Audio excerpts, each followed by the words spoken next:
mensegerakan tobat, tidak menzalimi. Nah ini penting. Banyak orang amalnya banyak tapi suka zalimin orang pakai apa? Yes. Kebanyakan orang tuh menzalimi pakai apa? Wailul likulli humazatil lumazah. Celaka. Wail itu kata Ustadz Yahya guru saya itu. Wail itu ada dua arti. Tiga arti. Pertama itu celaka. Memang orang Arab tuh suka wailak gitu. Wailaka gitu. Celaka kamu gitu. Ada juga yang mengartikan wail itu lembah dari satu lembah neraka. Ada juga yang mengartikan wail itu adalah sumur yang kalau dibuka kayak black hole. Alis dengan mengangkat alis, dengan menutup mulut, dengan ketawa kecil. Nah itu. Ini yang mengatakan bukan saya, nih ahli tafsir ini yang ngomong. Saya cuma mencontohkan sebisa saya. Ya kan, jadi ada yang mencela itu nggak pakai kata-kata, tapi pakai ada bu itu. Nauzubillah summa nauzubillah. Apalagi dua-duanya ngono ya nyah ya itu. Astagfirullahaladzim. Ada yang begitu? Ada ya seperti itu. Oke. Kemudian berbaik sangka sama Allah, sama terakhir amal tersembunyi. Jadi saya selalu pesan di Ramadan ini, amal itu jangan semua ditampakkan. Bahkan kita harus punya amal yang istri aja nggak tahu. Paham ya Bu ya? Misalnya apa? Kalau dalam hadis 7 golongan yang dinaungi Allah, pernah dengar ya hadisnya? Sab'atun yuzilluhumullahu fi zilli yauma la zilla illa zilluh. Ada 7 golongan yang Allah berikan naungan saat tidak ada naungan. Kenapa tidak ada naungan? Karena alam semesta udah hancur. Mau bernaung di mana Bu? Masjid Mustaqim hancur, langit hancur, gunung hancur, semua hancur. Mau bernaung di mana? Gak ada. Matahari 1 mil. Salah satu apa? Salah satu yang paling akhir 7 golongan itu. Wa rajulun dzakarallaha khalian fafadat ainah. Seorang yang ketika sendiri dia neteskan air mata karena Allah. Jadi ibu malam jangan bangunkan suami dulu Bu, sholat dulu, nangis dulu, betul? Baru bangunkan suami. Terus diusap dulu, nggak usah. Nggak usah. Jadi suami tuh nggak tahu bahwa ibu itu ahli nangis di malam hari, nggak ngerti. Paham? Ulama itu gitu, suka menyembunyikan amal. Ya, jangan malah sudah benar-benar nyumbang karpet masjid, orang nggak tahu. Loh sampean nggak ngerti ya? Itu aku Mbak. Jangan, ya. Oke, doa pertama. Rabbana afrigh alaina sabra wa tawaffana muslimin. Ya. Ya Tuhan kami limpahkanlah. Atau apa tadi kata Ustadz Alvin, sokkanlah kesabaran ya, karena ada yang mirip kan yang dibahas Ustadz Alvin ya, masih ingat ya kan? Lawang saya aja ingat kok yang dengarkan di YouTube. Rabbana afrigh alaina sabra wa tsabbit aqdamana wansurna 'alal qaumil kafirin. Itu doanya siapa sih? Doanya Tolut dan pasukannya, masih ingat ya? Ketika Tolut memasuki sungai Jordan ya, melawan Jalut ya. Ini gimana? Ngapunten ya. Oke. Kalau kita lihat konteks ayatnya ya, ini bercerita tentang siapa? Ada siapa di sini? Firaun. Jadi ini doanya para penyihir Firaun. Kenapa kok penyihir Firaun itu minta kesabaran? Kenapa Bu kira-kira Bu? Ya, karena penyihir Fir'aun ini beriman kepada Allah, murka Fir'aun itu, disiksalah penyihir ini. Tahu Bu penyiksanya gimana? Di tafsir diceritakan, menyiksanya itu dipotong silang, tangan kanan sama kaki kiri, ya, atau tangan kiri sama kaki kanan, terus disalib. Bu, biasanya disalib itu berapa tangan yang dipaku itu? Ini yang dipaku 1 tangan, terus paku lagi di kaki. Bisa dibayangkan sakitnya kayak apa? Nah saat menahan sakit itu, aduh betul dia mengatakan Rabbana afriq alaina sabran ya Allah. Bayangkan orang beriman tuh ujiannya, Bu. Makanya kita itu mbok yojok sambat tok, Bu. Masa ngantuk mari sahur ya Allah, Rabbana afriq alaina sabran. Enggak ada apa-apanya, Bu. Betul enggak? Iya, ngantuk Rabbana tapi masih lebih bagus ya daripada bismika Allahumma ahya wa bismika amut. Masih lebih baik doanya apa? Rabbana afrigh alaina sabran. Iya kan, berikan aku kesabaran dari mata yang ya Allah susah berkompromi ini ya. Gitu kan, Bu ya? Iya. Jadi sabar kajian. Ya, karena surganya tuh beda kata Ustadz Haidar kan, antara yang senden sama enggak ya. Guyon ya. Kata Ustadz Haidar ini ya. Oke. Nah, mereka mendapat apa? Siksaan. Kok bisa, Dok, penyihir itu dapat hidayah? Nah, hidayah itu rahasia siapa? Ya, nanti Ibu lihat surat Al-Qasas ayat 56 ya. Asbabun nuzulnya surat Al-Qasas ayat 56 itu adalah kematian Abu Thalib. Pamannya Rasulullah. Ya, pamannya siapa? Rasulullah. Masuk Islam nggak Abu Thalib itu? Masuk Islam. Oke. Saya mau tanya kuis ini dari saya ya. Siapa nama istrinya Abu Thalib? Ada yang tahu? Istrinya Abu Thalib itu ibu kedua bagi Rasulullah SAW. Bahkan hanya 2 wanita yang Rasulullah itu turun ke liang lahat. Bahkan sempat Rasulullah itu berbaring sebentar loh di liang lahat, mendoakan istrinya Abu Thalib ini. Ada yang tahu siapa? Ummu Salamah bukan. Ada yang tahu? Ya, Bu. Siapa? Fatimah binti Asad. Masya Allah. Saya boleh kasih hadiah nggak panitia? Boleh ya. Cuman bukunya habis, Bu. Saya ganti uang nggak apa-apa ya?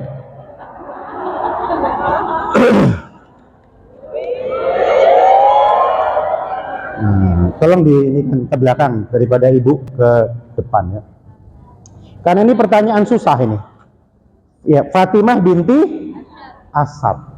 Ya, berarti Fatimah binti Asad itu ibunya siapa? Ibunya sahabat Rasulullah yang mulia, termasuk Khulafaur Rasyidin. Ibunya siapa berarti? Ibunya Sayyidina Ali bin Abi Thalib karamallahu wajhah.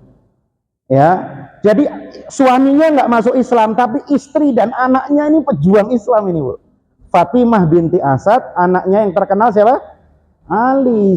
Anaknya Fatimah binti Asad ini sekaligus menjadi menantu baginda Rasulullah Shallallahu Alaihi Wasallam karena dinikahkan sama anaknya yang paling beliau cintai. Siapa namanya? Fatimah. Ya, nah ketika Abu Thalib wafat kan Rasulullah sedih ya. Gak bisa mintakan ampunan ya, karena jumhur ulama mengharamkan memintakan ampunan pada orang yang meninggal tapi tidak beriman. Jadi mensolati dan meminta ampunan itu haram hukumnya menurut jumhur ulama. Jadi saya mohon maaf tanpa mengurangi rasa hormat ya. Mungkin ada yang diuji ibu-ibu mu'alaf tapi orang tuanya belum ya.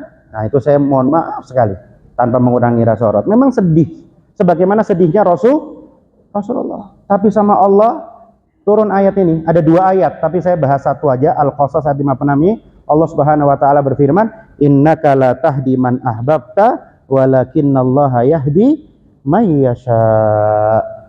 Muhammad, kamu nggak bisa memberikan hidayah sama orang yang kamu cintai. Ya kan? Allah memberi hidayah pada orang yang dikehendaki. Termasuk penyihir Fir'aun ini dikehendaki nggak? Dikehendaki hidayah apa enggak? Iya, kata Ibnu Katsir dalam tafsirnya menyitir Ibnu Abbas dan lainnya, penyihir Fir'aun ini siangnya masih kufur jadi penyihir, sorenya sudah jadi syuhada. Ya ini doanya sampai diabadikan dalam Quran, Bu. Kemudian yang kedua, iman itu diuji apa enggak, Bu?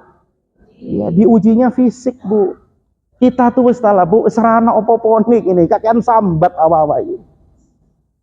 Betul enggak? Iya.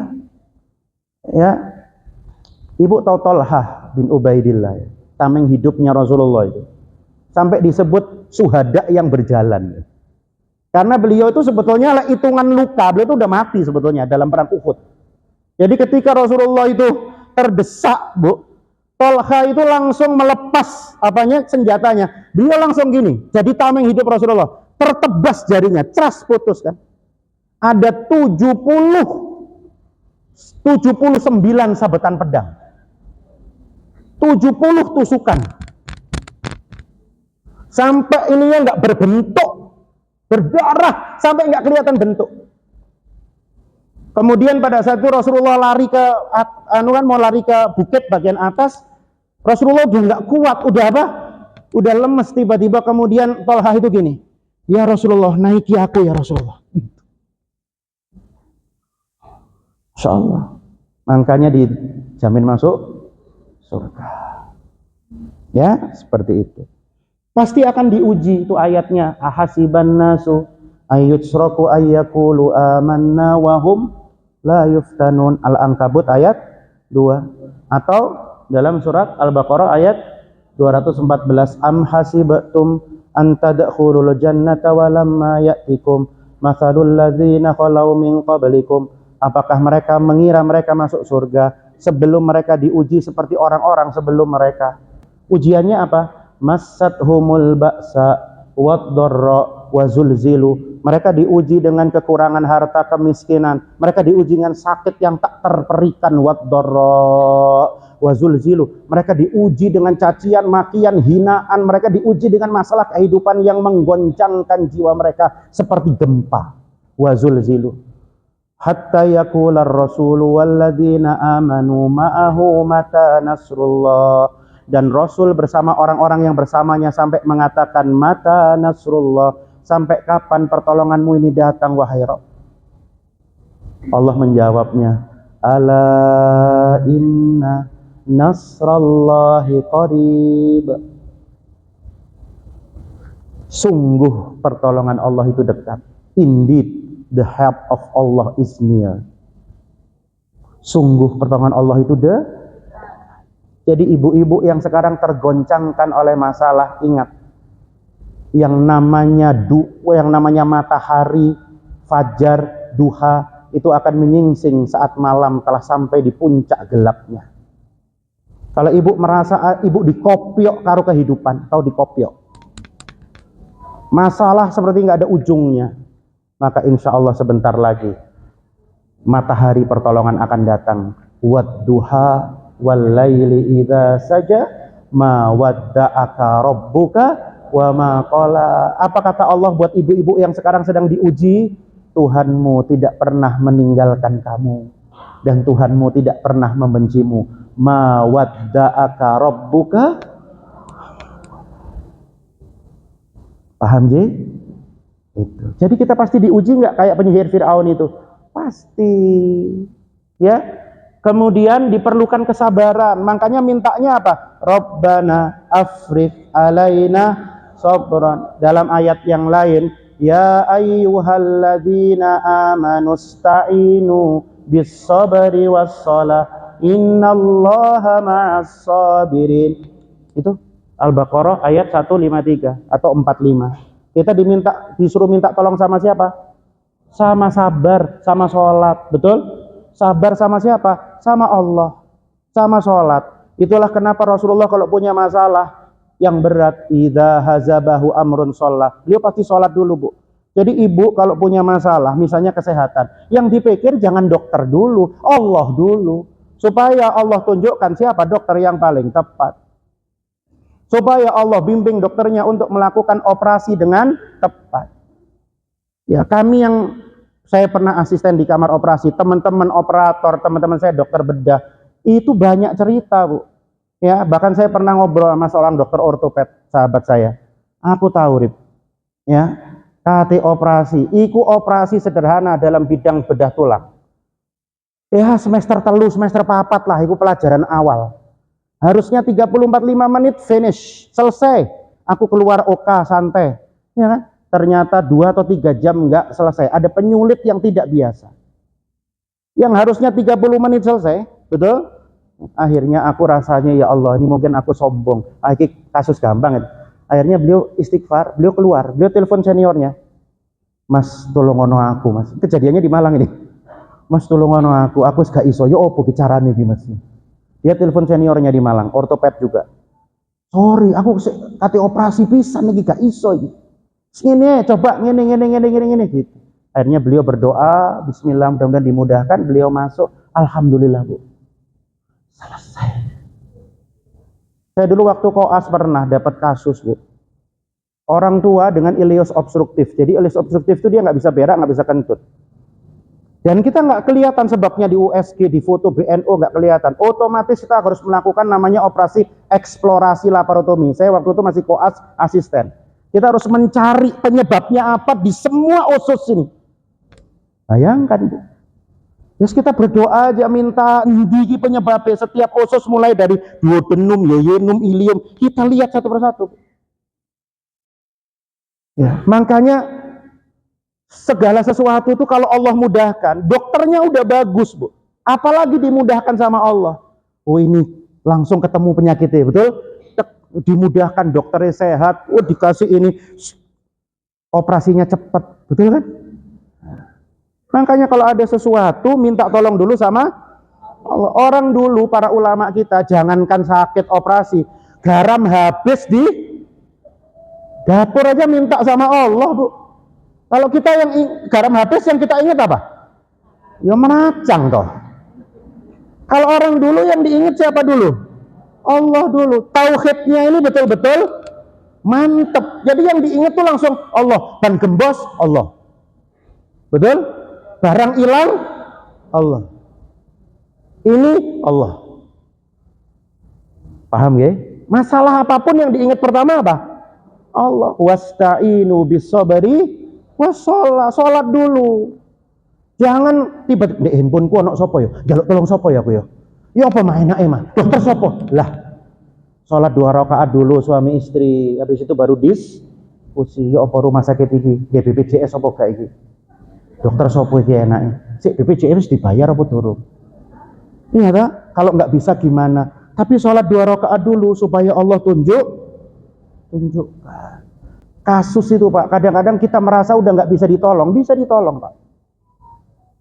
Ya bahkan kemarin yang di sesi Laluna Space di Laluna ya, yang saya ngisi itu bahkan MC-nya saya nggak tahu, nggak kenal ibunya, beliau tuh masya Allah, beliau tuh udah koma berhari-hari itu, hidup. Saya dulu pernah ngasisteni operasi orang Blitar bunuh diri. Caranya gini, Bu. Gini tuh, bener-bener gini. Kita bilang, senior saya bilang, gak selamat dong ini. Urip, hidup. Ya, sampai kita waktu itu sepur-sepuran narik, apa namanya, kan bolong semua kerongkongan. Kita akhirnya masukkan selang kan ke lambung. Dia nggak bisa makan. Harus pakai nutrisi cair, NGT namanya, nasogastric tube. Ya paham ya Bu ya? Gitu. Nah kan enggak ya? Kan ini masuk gini, kalau ini bolong bisa keluar nggak ke sini? Akhirnya masuknya nggak ke lambung kan? Nah ini kita masukkan dulu kan Bu, kita tes dulu masuk ke lambung, betul? Baru dijahit, ini baru direparasi kan? Nah kalau ini sudah ditutup, ternyata selangnya melebuni salah, mau gimana? Itu loh maksudnya sepur-sepuran itu tadi, kita narik dari bawah, hidup. Seperti itu. Ya, waktunya cepat sekali ya. Berikutnya hati-hati yang sombong. Jadi di buku yang diberikan panitia itu memang disebutkan Fir'aun itu sombongnya luar biasa. Dan kata Syekhul Islam Sufyan Ats-Tsauri, dosa sombong itu susah diampuni. Makanya Fir'aun itu sebetulnya sudah mau mengeluarkan kalimat taubat kan, walaupun taubatnya itu nanggung. Aku beriman kepada Tuhannya Bani Israel gitu loh. Aku bukan la ilaha illallah, bukan. Aku beriman kepada Tuhan yang disembah sama Bani Israel. Gitu dia bilangnya. Nah sampai ini wallahu alam, saya belum cek ini hadis atau cerita Israiliyat ya. Sampai malaikat Jibril saking gemes ya ambek Fir'aun. Waktu beliau itu di Laut Merah udah mau tobat itu, sama malaikat Jibril itu disumpel pakai pasirnya Laut Merah itu.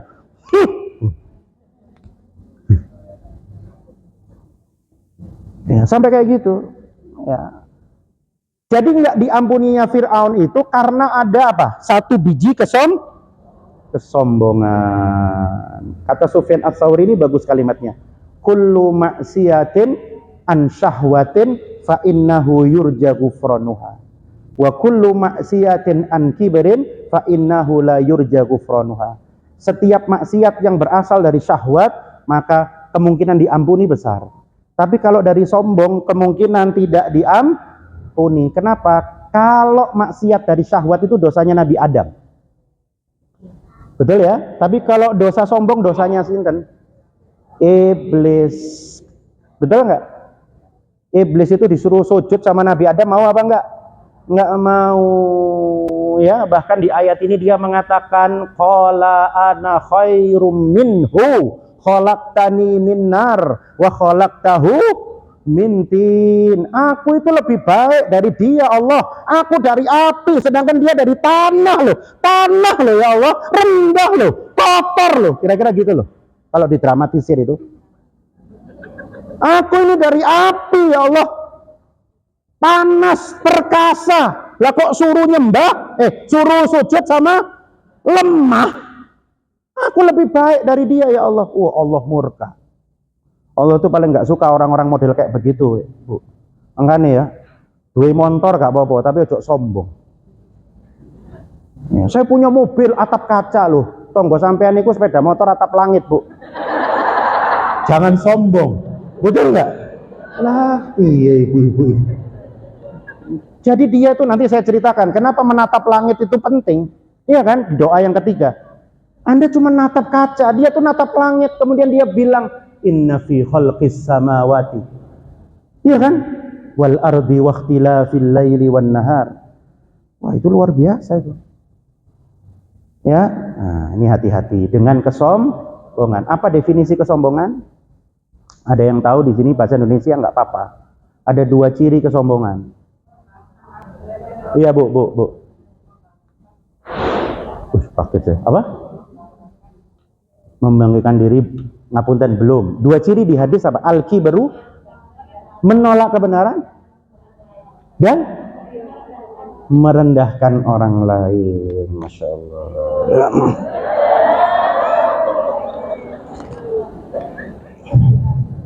Nih hadiah ya. Saya itu niru Ustadz Syafiq. Ustadz Syafiq itu suka ngasih hadiah. Ya, makanya kemudian jamaahnya itu ini kabeh karena saya ngantuk. Ini tadi sudah saya lihat sudah ada yang gitu. Ya, tapi jangan karena hadiahnya ya, karena ibadah. Doa kedua, anta waliyyi fid dunya wal akhirah. Ada yang membaca mulai dari situ doanya ya. Anta waliyyi fid dunya wal akhirah. Tawaffani musliman wa alhiqni bissolihin. Ini doanya Nabi siapa? Di surat apa ini? Ya, doanya Nabi Yusuf. Ya, jadi kisahnya doa ini dipanjatkan saat Nabi Yusuf semua masalahnya udah diselesaikan. Nabi Yusuf itu nabi yang sejak kecil isinya masalah.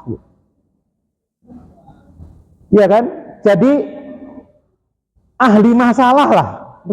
Sejak kecil dia itu dimusuhi sama saudara-saudaranya. Ya, tapi dia berdoa kan, di dalam doanya ini dia masih doakan saudara-saudaranya, bapaknya, kakek-kakeknya. Wa alhiqni bisolihin. Gabungkan aku dengan orang-orang soleh itu maksudnya siapa? Keluarga besarnya. Jadi Nabi Yusuf itu dapat julukan menarik dari Rasulullah. Apa julukannya? Al-Karim, Ibnul Karim, Ibnul Karim, Ibnul Karim. Ya, seorang yang mulia, anaknya orang mulia, cucunya orang mulia, cicitnya orang mulia. Dan beliau pengen digabungkan sama ayahnya, sama kakeknya. Siapa ayahnya Nabi Yusuf? Nabi Yakub, Nabi. Kakeknya siapa? Nabi Ishak, betul? Kakek buyutnya siapa? Nabi Ibrahim. Nabi semua enggak? Masya Allah. Nabi Yusuf itu luar dalam sempurna, Bu. Sempurna dalam pandangan manusia ya. Sudah parasnya itu memang apa namanya? Wah, pokoknya di zamannya paling top-topan nih. Sampai pernah dilewatkan, ojo dibayangno ya. Poso. Jadi ketika dia lewat di sosialita kerajaan itu sampai ya kalau bahasa Sawo Jajari itu ndelahom orangnya. Sampai Dan ini nggak terasa loh, anestesi namanya itu. Ya, jadi yang belajar hipnosis itu tahu, Bu. Orang ketika masuk di tahap hipnosis tertentu, maka dia akan mengalami anestesi di beberapa bagian tubuh. Jadi sebenarnya kisah Al-Quran itu cerita tentang hipnosis sebetulnya. Ya, jadi orang itu kadang-kadang, ibu misalnya sangat mencintai anaknya, ibu masuk dalam fase trans, maka beberapa rasa sakit akan langsung ibu abaikan demi anak ibu. Itu namanya self hypnosis.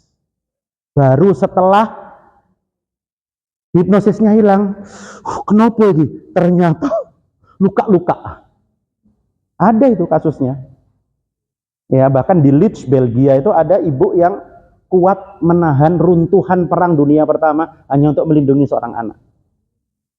Itu self hypnosis, Bu. Karena rasa cinta.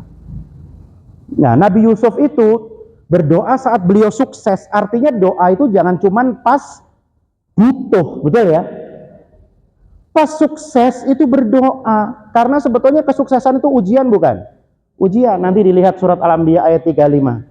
Kullu nafsin da'iqatul maut wa nabluukum bisyarri wal khairi fitnah. Ya, setiap yang bernyawa akan mati, dan Allah Subhanahu wa taala menguji kalian tuh dengan syar wal khair, keburukan dan kebaikan. Dan beliau minta juga digabungkan sama saudara-saudaranya. Saudaranya Nabi Yusuf ada berapa? Ada 11, betul Pak. Ya, yang bapak belakang. Jadi Nabi Yakub punya 4 istri. Leah, Rachel, Bilha, Zilfa. Ya, istri utamanya itu Leah sama Rachel. Ibunya Nabi Yusuf itu namanya Rachel. Yang satu rahim itu Benyamin. Jadi Rachel itu cuma punya 2 anak dari Nabi Yakub, Yusuf dan Bunyamin. Rachel, kalau orang barat menyebutnya Rachel. Ya, Rachel itu Rachel, itu ibunya Nabi Yusuf. Sedangkan Leah punya 6. Ruben itu anaknya Nabi Yakub. Ya. Ruben, Levi. Ya. Saya nggak tahu kenapa orang Amerika itu suka menyamakan nama jins itu dari Bani Israel. Leah itu dulu nama jin zaman kita kecil dulu ya. Anaknya Leah namanya Levis. Orang Saud Jajar nyebutnya apa? Levis. Ya. Oke, lanjut doa ketiga sekarang. Rabbana faghfir lana dzunubana wa kaffir anna sayyi'atina wa tawaffana ma'al abrar. Ini doanya siapa? Doanya ulul albab. Jadi beberapa tafsir menyebut ini doanya ulul albab. Siapa sih ulul albab itu? Orang-orang yang suka mentafakuri, mentadabburi ayat-ayat Allah yang namanya alam semesta dan dirinya sendiri. Nanti Ibu lihat dalam surat saya kok moro-moro hilang ya. Sanurihim ayatina fil afaqi wa fi anfusihim hatta yatabayyana lahum annahul haq. Ya. Jadi Fusilat 53 kalau nggak salah, coba dicek ya. Fusilat 53. Sanurihim ayatina fil afaqi wa fi anfusihim hatta yatabayyana lahum annahul haq. Kami tunjukkan tanda-tanda kekuasaan kami di ufuk, maksudnya di alam semesta, dan pada dirimu sendiri agar jelas bahwa Al-Quran itu kebenaran. Nah, di ayat 190, 191, ini kan tadi ayat berapa? 193 ya. Di ayat 190, 191 ini Allah Subhanahu wa taala menceritakan tentang ulul albab. Dia suka melihat langit, Bu. Sebagaimana riwayat dari Ibnu Abbas, ketika Ibnu Abbas itu menginap di rumah Rasulullah, Rasulullah itu ternyata suka keluar kalau sholat malam, keluar sebentar, beliau lihat langit terus membaca ayat ini. Inna fi khalqis samawati wal ardi wa ikhtilafil laili wan nahari la ayatil li ulil albab. Jadi disebut apa orang yang suka mentadaburi alam semesta itu? Ulul albab. Dia sambil mengingat Allah. alladzina yadhkurunallaha qiyaman wa qu'udan wa 'ala junubihim wa yatafakkaruna fi khalqis samawati wal ard rabbana ma khalaqta hadza batila subhanaka faqina adzaban. Ya, jadi Rasulullah tuh suka keluar rumah lihat langit. Makanya kata Syekh Abdul Aziz As-Tarifi, seorang ulama Saudi, menatap langit adalah ibadah sunnah yang terlupakan. Jadi harusnya kita itu suka ngelihat langit. Bahkan beliau menulis ada 10 faedah melihat langit. Salah satunya adalah menurunkan stres. Jadi ibu kalau lagi stres malam keluar lihat langit, Bu, bintang-bintang itu. Dan menunjukkan kepada kita rasa kecil di hadapan Allah. Itu faedah melihat langit. Ya, Masya Allah. Masya Allah. Naik pesawat kita sambil lihat awan, lihatlah langit, Masya Allah, gitu loh. Ya, terakhir melihat diri kita sendiri. Kita kalau di kedokteran itu punya cara, Bu, menghormati. Kita dulu punya guru-guru, kita sebutnya kadaver. Ya, kadaver itu Mr. X yang kita nggak tahu siapa dia, meninggal, ada gelandangan juga, yang akhirnya kita buat sebagai tempat praktek. Ya, tentu ini kedaruratan ya untuk menimba ilmu ya. Makanya akhirnya kita menghormati guru kita. Jadi kita kan ngelihat diri kita belajar kan. Ya, bertafakur dengan diri kita sendiri. Nah, ini cara kita menghormati guru kita. Ini namanya Dwija Monabrata Pratista, yang artinya guru yang bersemayam dalam diam. Jadi kami ini nggak bisa jadi dokter kalau mereka ini nggak mau mendonorkan dirinya untuk kita pelajari. Ya, bayangin, Bu, pirang dokter, Bu. Ini harus sing dadi gara-gara tubuh manusia ini lo cuman segini aja kan.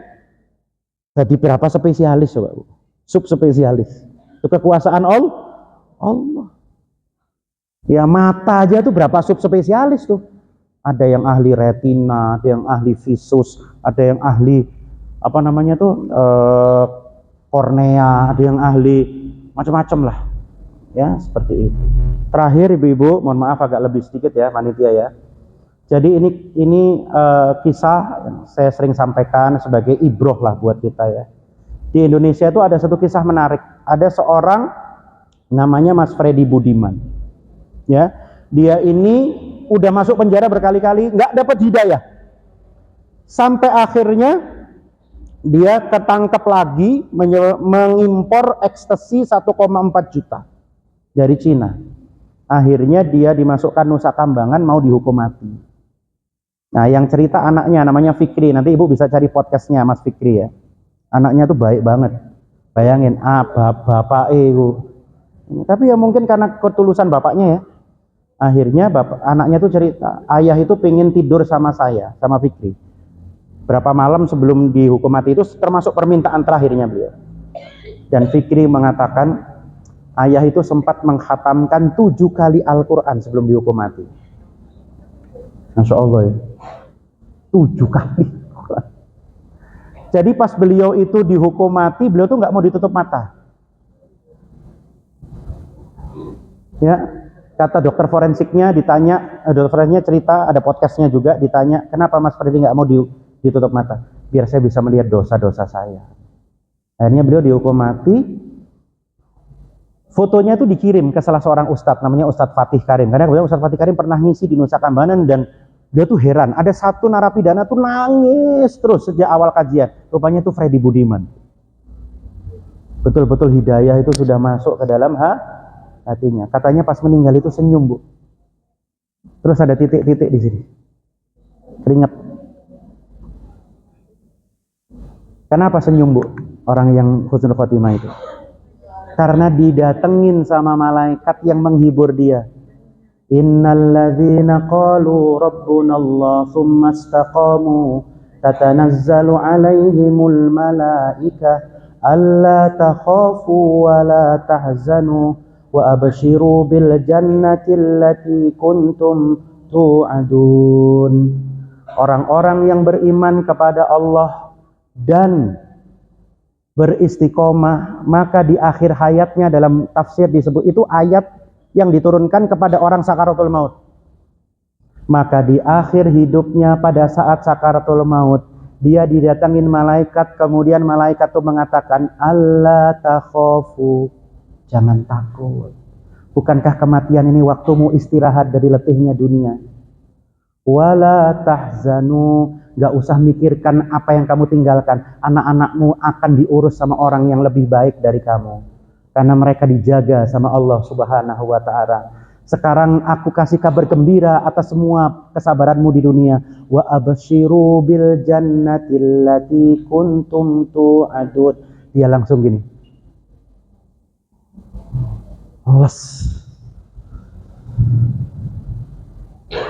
Siapa yang gak suka mati didatengin malaikat, alla takhafu wala tahzanu. Surat Fusilat 30 itu ya, insyaallah ya. Saya kira itu, sehingga jangan berputus asa dari rahmat Allah Subhanahu wa ta'ala. Kita ini semua para pendosa, Bu. Betul? Masa lalu kita ini bejat. Siapa sih orang yang gak pernah bentak ibunya? Ada yang pernah? Ya. Mungkin sebagian kita pernah ngerentenkan uang. Mungkin sebagian kita pernah mencuri barang. Mungkin bahkan sebagian kita pernah berzina. Tapi Mas Freddy Budiman ini jadi contoh. Jangan putus asa dari rahmat Allah. Bahkan kita punya Tuhan yang maha penyayang, maha pengasih. Ini buktinya dalam surat Zumar ayat 53. Ini ayat untuk para pendosa kayak kita semua ini. Dan Allah nggak menyebut, hai para penzina, hai para pendosa, hai tukang riba, hai orang yang suka menyakiti suaminya. Enggak, Allah menyebutnya apa? Halus sekali. Ya ibadiyalladzina asrafu ala anfusihim. Wahai hamba-hambaku yang kalian ini melampaui batas terhadap diri kalian sendiri. La taqnatu min rahmatillah. Jangan berputus asa dari rahmat Allah. Innallaha yaghfirudz dzunuba jami'an. Allah mengampuni semua dosa-dosa yang banyak ini. Mudah-mudahan kita banyak diampuni Allah di bulan Ramadan ini.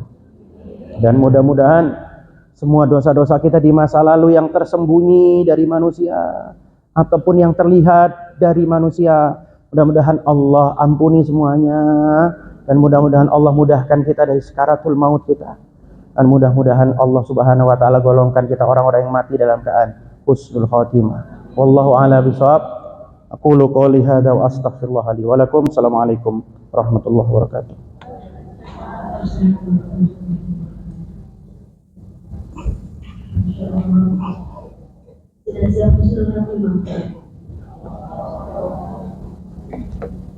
Mati dalam keadaan begini ini sudah dijamin beliau akan masuk surga, Ustaz, walaupun di dunia banyak dosa-dosanya. Terima kasih. Assalamualaikum warahmatullahi wabarakatuh. Waalaikumsalam. Langsung, Ibu? Iya. Iya. Husnul khotimah itu tidak menghilangkan hisab ya. Cuma itu tanda dari Allah Ta'ala yang orang-orang seperti ini tuh biasanya memang ya memang hisabnya hasilnya tuh bagus, rapotnya itu bagus, tinggal nunggu pengumuman gitu ya, Bu.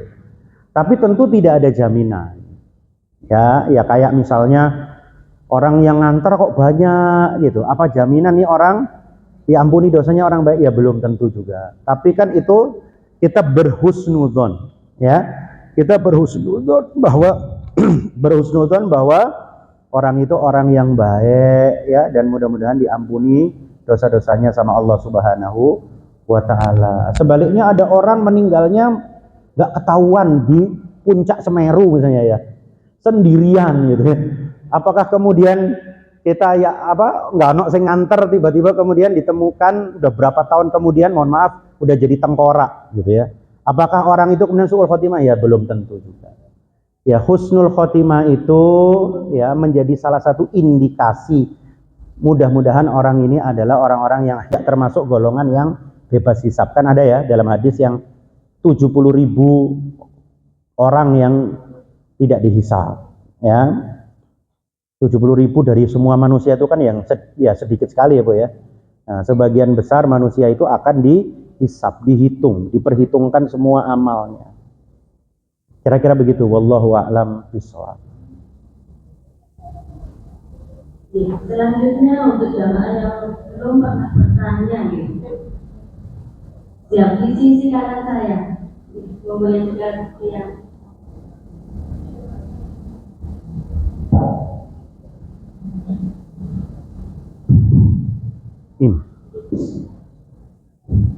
Assalamualaikum warahmatullahi wabarakatuh. Sama saya Ibu Citra. Mohon maaf kalau pertanyaan saya agak menyimpang Ustaz jawabannya. Begini Ustaz, ini dengan menguji kesabaran saya selama 6 tahun saya mengaji. Ya. Permasalahan ini ada dengan masalahnya pembelian properti. Permasalahan properti ini dari pihak pengembang ini sampai beliau meninggal dan akhirnya diurus dengan ahli waris. Kemudian saya berusaha semaksimal mungkin untuk mengganti beliau, yaitu istrinya. Dari tahun ke tahun saya berusaha bersabar, jawabannya hanya cuma seperti itu. Yang menjadi pertanyaan saya, apakah saya dosa untuk menagih janji pengembang yaitu suami kepada beliau yaitu istrinya? Itu saja. Ya. Assalamualaikum warahmatullahi. Ya tentu tidak Bu. Ya bahkan kalau mau dilanjutkan di proses hukum boleh, ya karena itu hak ibu. Ya jadi saya kira Islam itu agama yang adil ya. Adil. Jadi siapapun harus mendapatkan sesuai dengan haknya. Ya tentu dengan cara yang baik.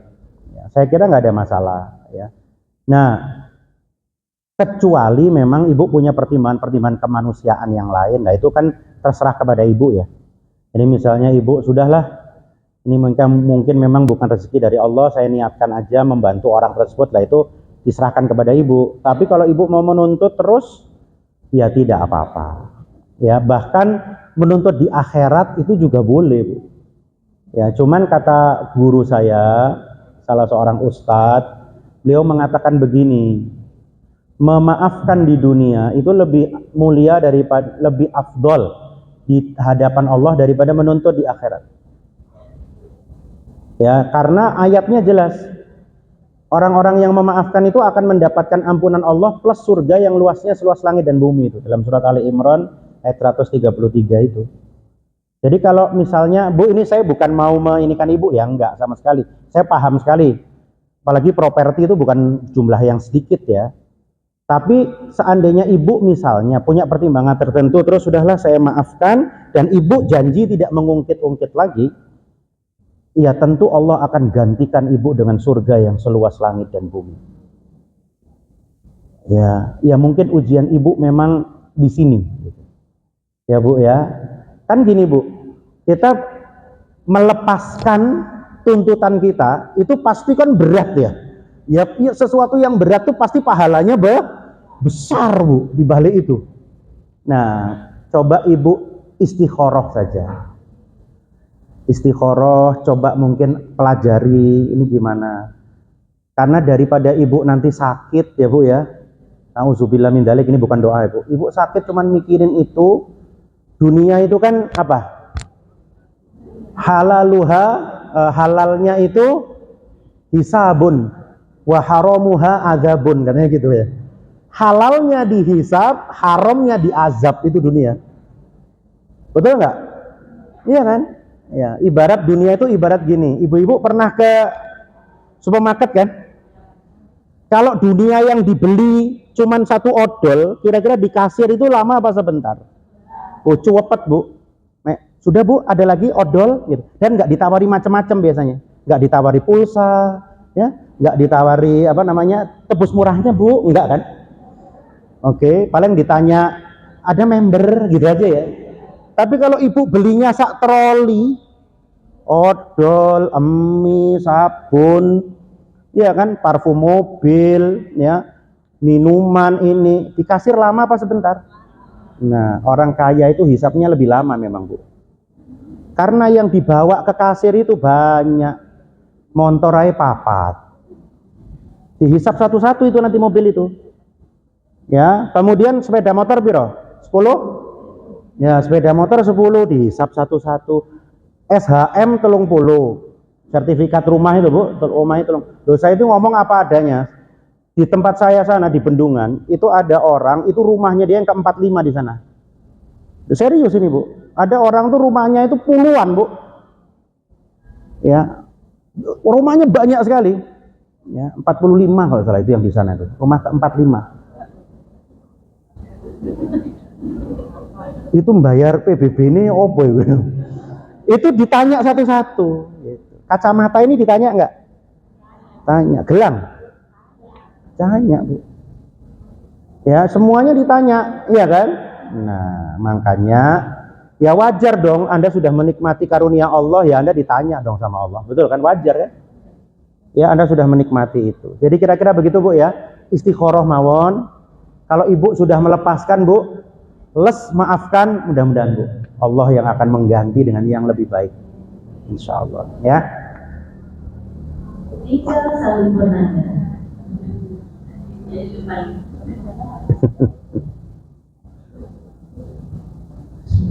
Assalamualaikum warahmatullahi wabarakatuh. Waalaikumsalam. Ini berdasarkan pengalaman saya Pak Ibrahim.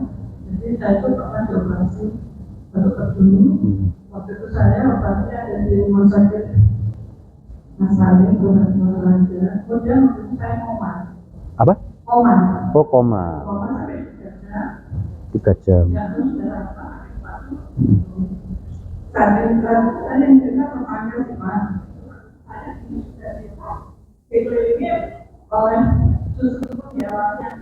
Oh. Iya, iya. Seperti itu terus peran saya seandainya waktu saya meninggal itu saya dalam keadaan gimana? Iya. Iya. Kalau ibu tidak atau ibu tidak melakukan apa-apa ya secara sadar, ya berarti ibu tidak meninggalkan iman. Ya. Tapi kalau ibu melakukan secara sadar, nah itu yang tidak boleh. Ya, jadi ya alhamdulillah ya memang ibu diselamatkan oleh Allah Subhanahu wa taala. Nah, cara seperti itu sebetulnya sekarang dalam akreditasi rumah sakit itu tidak diperkenankan lagi. Jadi pasien walaupun ibu di rumah sakit Kristiani ya, ibu berhak mendapatkan pelayanan pendampingan spiritual sesuai agama. Itu ada di hak pasien dan keluarga di standar 2 dalam akreditasi rumah sakit ya. Jadi nggak boleh sama kalau ada orang Kristiani ini di RSI Aisyah, dia boleh untuk misalnya kan ada RKZ, ada SDC diketan kan itu kan ya. Jadi saling memahami gitu. Nggak boleh memaksakan diri. Cuman memang yang lain-lain ya mau nggak mau Bu. Kalau ibu misalnya mohon maaf ya, ini bukan apa-apa ya, saya kira ini udah terbuka lah. Kalau ibu di rumah sakit Kristiani ya pasti di depan ini kan ada salib, kemudian ada kidung-kidung pagi-pagi kan biasanya ya. Sebaliknya kalau di rumah sakit Islam kan ada murotal ya toh, nah, azan ya, terus ada binrohnya yang datang ya biasanya ya, diajarin cara wudhu gimana ya toh, sholat pada saat kondisi sakit gimana. Makanya sebetulnya kesehatan itu adalah cara kita berdakwah gitu. Makanya dulu orang Belanda masuk itu kan ke Indonesia itu lewat kesehatan salah satunya.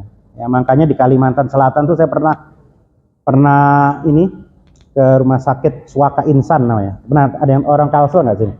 Itu yang mendirikan 8 suster dari Filipina. Tapi memang pelayanannya bagus Bu. Makanya kalau bisa rumah sakit Islam ini ngikutin gitu jejaknya. Tapi sekarang rumah sakit Islam juga banyak yang bagus-bagus ya. Kayak dulu zaman kita kecil kan dulu, mohon maaf ya Bu, sekolah kan, kalau sekolah Islam kan arek nakal-nakal tok gitu ya. Sekarang malah sekolah Islam itu malah sekolah negeri yang susah cari murid sekarang ya. Rata-rata semuanya ke sekolah Islam kan. Ada Sabilillah, Min, ya toh, SDIT, Insan Permata, Insan Amanah, Insan apa lagi itu. Pokoknya insan-insan itu ya. Mutiara Hati, ya, Al Kausar, Suroya, ya, Masya Allah itu. Ya, kalau dulu kan zaman kita di Jalan Bandung kan raminya sebelah sono, ya kan, sebelah ono, ya. Sekarang kan sebelah sini. Itu kita bersyukur. Ya mudah-mudahan kesehatan juga seperti itu, ya. Ke depan itu seperti sekolah-sekolah Islam. Bahkan ada jaringan sekolah Islam terpadu. Jadi dakwah itu memang nggak cuma di masjid. Ya, termasuk yang Ibu rasakan ini sebenarnya bagian dari dakwah kita di bidang kesehatan, ya, seperti itu. Saya punya sedikit cerita ya panitia. Saya punya seorang teman, dia seorang dokter spesialis, saya nggak sebut ya. Orangnya baik banget. Jadi kadang-kadang dia itu kalau ngeresepin pasien nggak cuman obat, diresepin ayat Quran. Dia pernah cerita sama saya. Mudah-mudahan kisah ini saya dengan pengingatan saya, mudah-mudahan nggak ada unsur berlebih-lebihan gitu. Jadi dia tuh pernah didatengin orang periksa ke dia dengan masalah di liver, ya. Nah terus pemeriksaan USG menunjukkan ini nggak bisa ditangani sama dia, harus ditangani sama dokter bedah gitu. Nah ketika sampai dokter bedahnya tuh entah karena mungkin kasusnya tuh udah lanjut atau apa, nggak berani ngoperasi apa gimana, wallahu alam lah. Kan karena mungkin orangnya bisa jadi udah tua, banyak penyulit, bisa jadi ya. Baliklah dia ke teman saya itu, lah teman saya bingung kan mau dikasih apa nih kan. Nah ini dikasih vitamin sama dikasih ayat Quran Bu, suruh baca aja ayat Quran. Lah kok katanya itu tumornya itu mengecil Bu. Bener ini Bu, setelah beberapa bulan itu teman saya itu cerita, dia ya Allah, Masya Allah. Ya itulah makanya jangan putus asa dari rahmat Allah. Ya, innalladzina yatluna kitaballah wa aqamus shalah wa anfaqu mimma, itu surat Fatir ayat 29-30 itu. Ya, kita akan mendapatkan perniagaan yang tidak pernah rugi kalau kita ini baca Quran, mengamalkan Quran, mendakwahkan Quran. Ya kayak teman-teman Ihyaul Quran ini kan Masya Allah ya. Mudah-mudahan pahalanya terus mengalir buat panitia. Ini kegiatan 11 hari Bu, tapi persiapannya ini 11 tahun ini. 11 bulan. Ini Masya Allah, nggak gampang mengorkestrai kegiatan yang serempak dengan banyak ustadz, ya. Saya kira ini Masya Allah, mudah-mudahan teman-teman ini diberikan tempat yang tinggi di surga nanti. Ya, karena berkat mereka kita semua dapat banyak hidayah, Insya Allah, ya. Wallahu a'lam bishawab. Pertanyaan terakhir dari bapak-bapak ini. Bu ya, monggo. Assalamualaikum warahmatullahi wabarakatuh. Assalamualaikum. Nama saya Sultan Basri. Yang ingin kami tanyakan, barangkali ada semacam barangkali ada suatu penelitian atau bagaimana tentang pengaruh HP terhadap kehidupan kita. Oh, ya. Karena di 10 tahun terakhir dengan canggihnya HP, kami melihat di keluarga kami sendiri, ya, itu kebersamaan kurang begitu, artinya perhatian terhadap kepedulian satu sama lain itu jadi berkurang. Terus yang kedua, dengan adanya HP ini juga kadang-kadang hubungan kami antara suami dan istri itu ngomong itu nggak pakai langsung, pakai WA gitu, kadang-kadang begitu. Nah ini yang terjadi ya. Jadi apakah Bapak Ibu setuju dengan di sini? Ya. Istrinya ada di sini kan? Insya Allah ada di sini. Jadi ini terinspirasi dengan doa kemarin antara Nabi Zakaria dengan istrinya kan bersama-sama. Kebetulan apapun masalah ya harus kita buka sama-sama sehingga jangan ada dusta di antara kita itu. Nah, pertanyaan saya terkait dengan doa yang Penelitian. ya, pertanyaan saya terkait dengan doa tadi sekaligus ya, bagaimana untuk mengatasi kondisi-kondisi seperti ini, terus sesuai dengan penelitian apakah ada misalnya caranya begini-begini dan sebagainya. Karena baik tua maupun muda, HP itu nggak pernah lepas dokter, lengket dengan kita. Dan apakah ada pengaruh dari HP itu sendiri terhadap sikap kita sehingga kita nggak jujur, kita sombong, kita dan sebagainya. Terima kasih dokter, dan terakhirnya mohon doanya. Alhamdulillah kami di bulan ini udah 30 tahun dokter bersama Belahan Jiwataya. Masya Allah. Alhamdulillah. Mudah-mudahan ada satu kata yang sangat saya takuti semenjak saya angkat nikah, kata yang dibenci oleh Allah tapi disukai oleh manusia, yaitu cerai.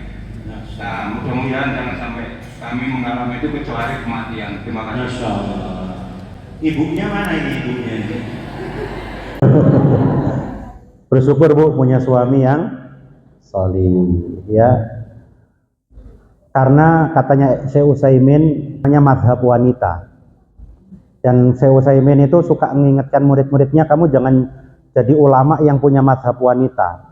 Mazhab wanita itu dalam sebuah hadis, ketika suaminya melakukan kebaikan bertahun-tahun, kemudian suaminya melakukan kesalahan sedikit, ya, ma ra'aitu minka khairan qat, maka tidak ada lagi kebaikan sedikit pun pada dirimu. Jadi suaminya melakukan banyak hal, tiba-tiba ada kesalahan dikit, tiba-tiba kayaknya kamu tuh nggak punya kebaikan sama sekali. Nah, hati-hati ya. Suami sudah mau ikut antar jemput kajian, apalagi Bu, masak air, ya, habis itu mandikan si kecil, betul? Kora,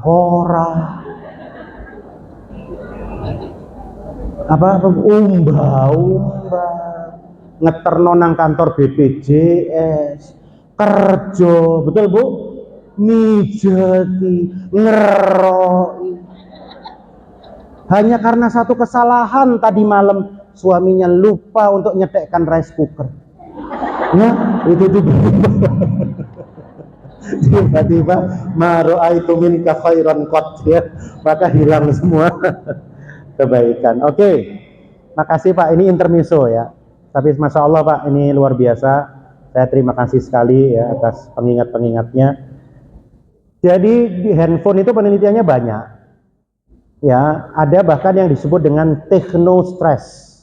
Technostres itu adalah stres yang diakibatkan oleh teknologi. Contoh, ada orang itu saking kecanduannya HP, dia tuh kalau nggak bawa HP atau nggak lihat HP beberapa menit saja, itu muncul kecemasan. Ya apa ya?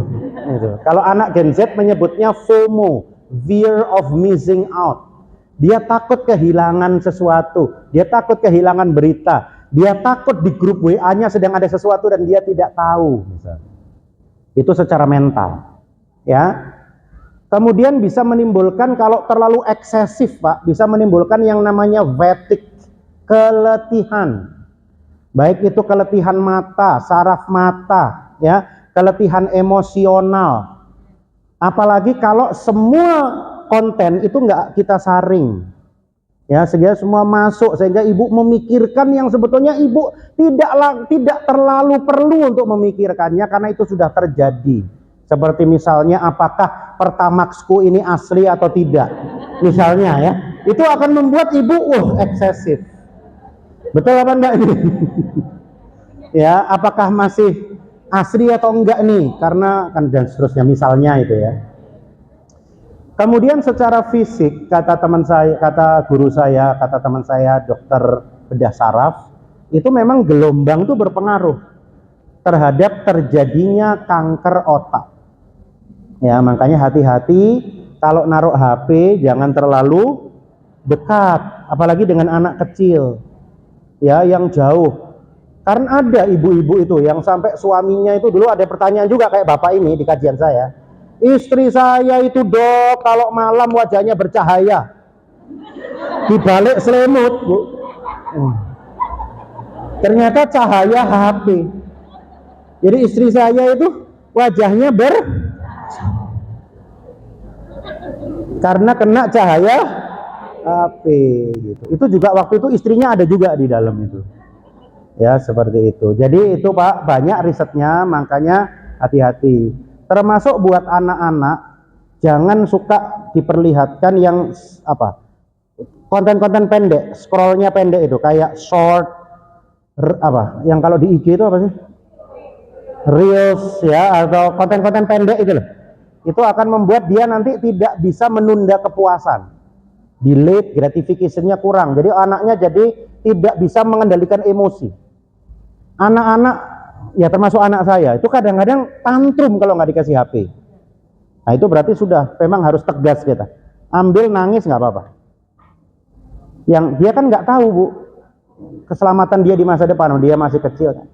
Ya kayak ibu diabetes mau makan permen sama dokter kan diambil permennya, nggak boleh.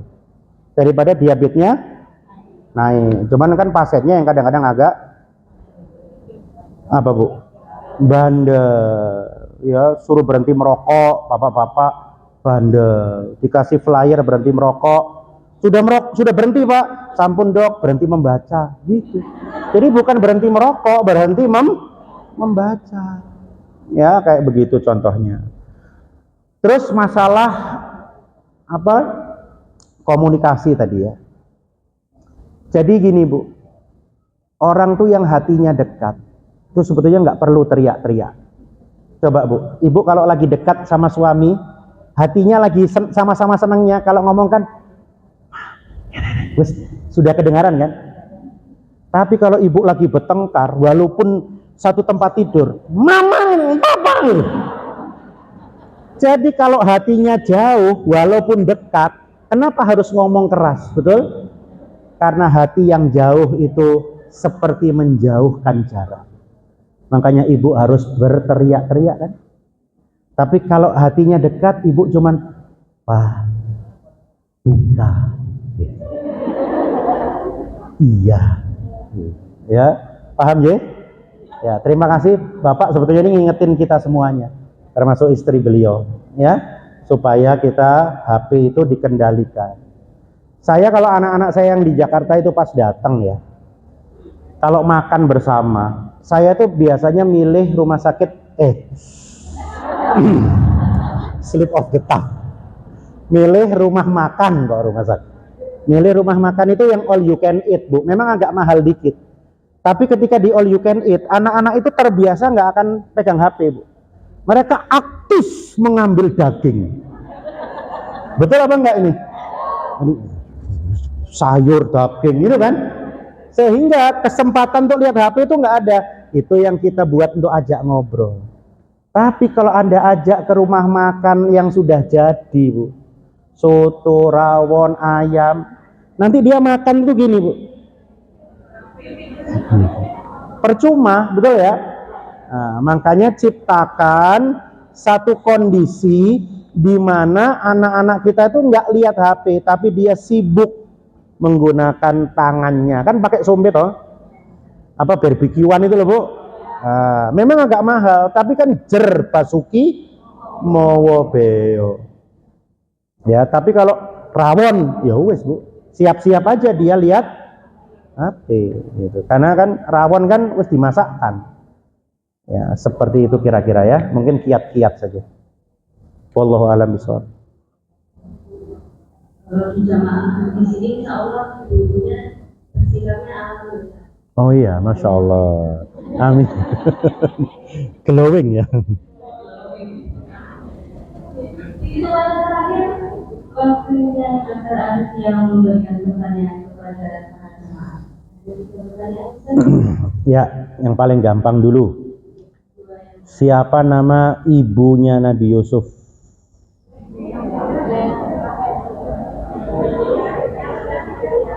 Yang sudah katanya. Yang belum ya. Ini sudah ya Ibu? Ya, monggo Bu, silakan Bu. Waalaikumsalam. Saya Ibu dari Saudi.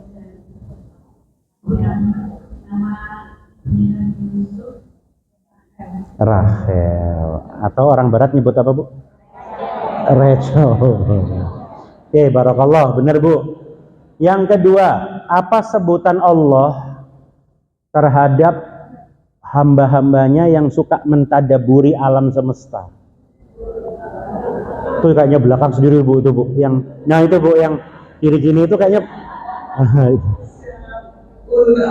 Masya Allah, barakallah. Oh, Bu Ria, oke Bu. Ibu semangat sekali, Masya Allah, luar biasa. Bu Ria ya. Terakhir, spesial, sebutkan dalil. Kita diminta, dan ini harus benar ya. Kita diminta untuk minta tolong dengan sabar dan sholat. Benar itu maksudnya selengkap mungkin. yang menjawab yang hadir full 10 hari. Oh, hadir full 10 hari, Ibu. Belum pernah. Ini ada 2 nih. Dari absen ya Bu. Belum pernah umroh dan full hadirnya. Siapa? Monggo. Yang full hadir, Ibu full hadir?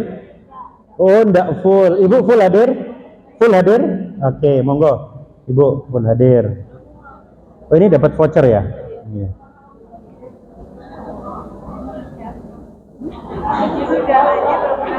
Oh, sudah haji belum pernah umroh. Kalau gitu yang lain yang belum aja.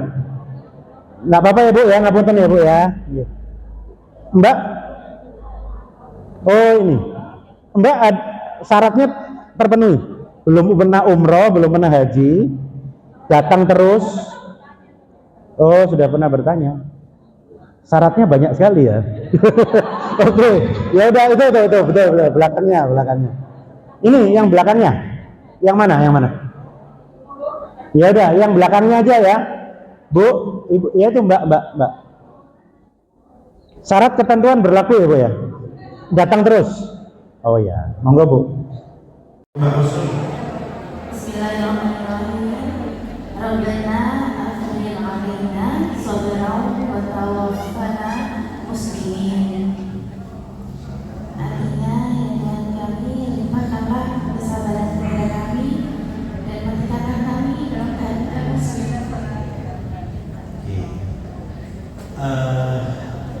Gini aja deh.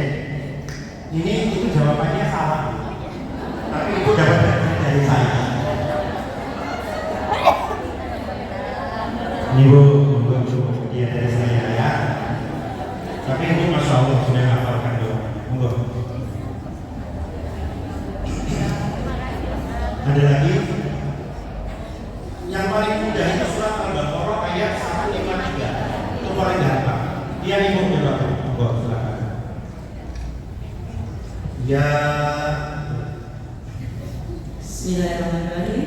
Ya ayyuhalladzina amanu ya ayyuhalladzina amanusia ta'inu bisodri wassalah innallaha ma'as-sabirin. Masya Allah. Diulang Bu. Ya ayyuhalladzina amanusia ta'inu bisodri wassalah. Ya ayyuhalladzina amanu ista'inu bisodri wassalah innallaha ma'as-sabirin. Gimana lagi Bu? Oke ya, insyaallah. Barakallah ya Bu. Ibu Husnul Khotimah. Sama. Ya, Ibu namanya siapa? Husnul Khotimah.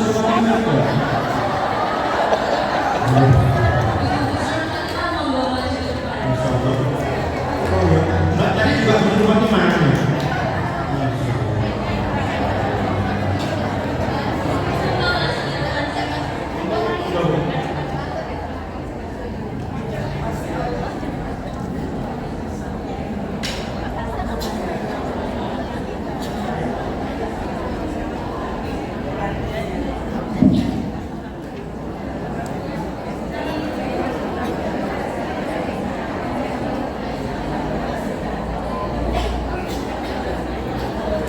Permisi Bu ya.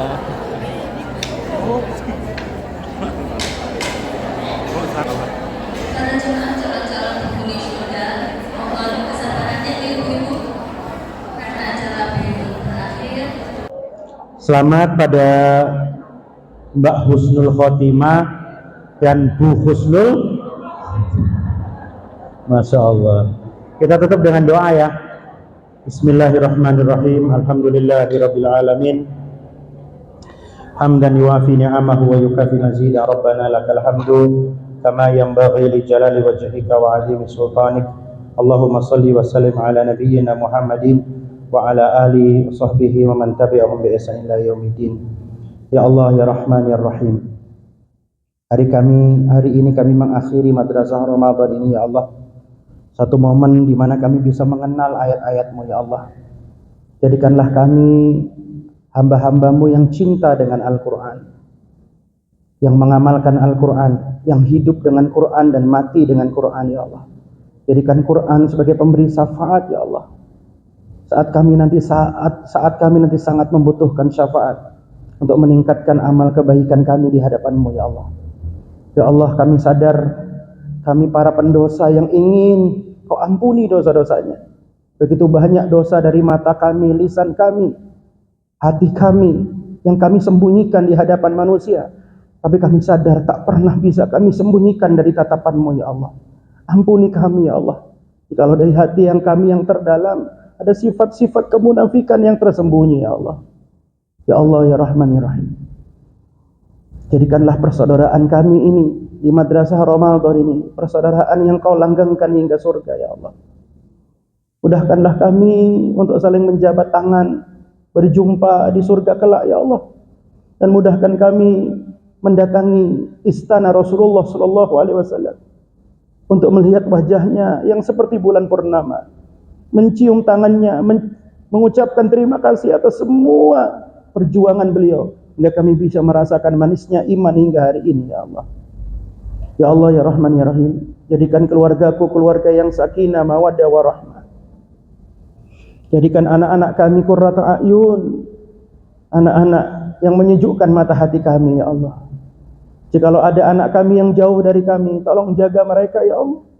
Tunjukkan orang-orang baik di sekitar mereka ya Allah. Karena kami tidak mungkin menjaga mereka 24 jam dalam pengawasan kami. Hanya Engkau lah yang bisa menjaga mereka. Jikalau anak-anak kami sedih, hiburlah ya Allah. Saat papa, mama, abi, uminya tidak bisa menghibur mereka. Usaplah air matanya saat tangan kami tak bisa mengusapnya ya Allah. Ya Allah ya Rahman ya Rahim, wafatkan kami dalam keadaan husnul khotimah. Mudahkan lisan yang banyak maksiat ini ya Allah untuk mengucapkan la ilaha illallah. Dan mudahkanlah ya Allah, Kau kirimkan malaikat yang menghibur kami dalam beratnya sakaratul maut. Terimalah semua amal ibadah kami di bulan Ramadan ini ya Allah, dan berikan ampunan dengan sebaik-baik ampunan. Rabbana zalamna anfusana wa illam taghfir lana wa tarhamna lanakunanna minal khasirin. Rabbana hab lana min azwajina wa dhurriyyatina qurrata a'yunin waj'alna lil muttaqina imama. Allahumma inna nas'aluka salamatan fid din wa afiyatan fil jasad wa ziyadatan fil ilmi wa barakatan fil rizqi wa taubatan qabla al maut wa rahmatan indal maut wa maghfiratan ba'dal maut. Allahumma hawwin 'alaina fi sakaratil maut wa najata minan nar wal afwa indal hisab. Allahumma arinal haqqa haqqan warzuqna ittiba'ah wa arinal batila batila warzuqna ijtinabah. Allahumma rabbana taqabbal minna siyamana sujudana wa ruku'ana wa tadarru'ana wa takhassu'ana. Rabbana atina fid dunya hasanah wa fil akhirati hasanah wa qina adzaban nar.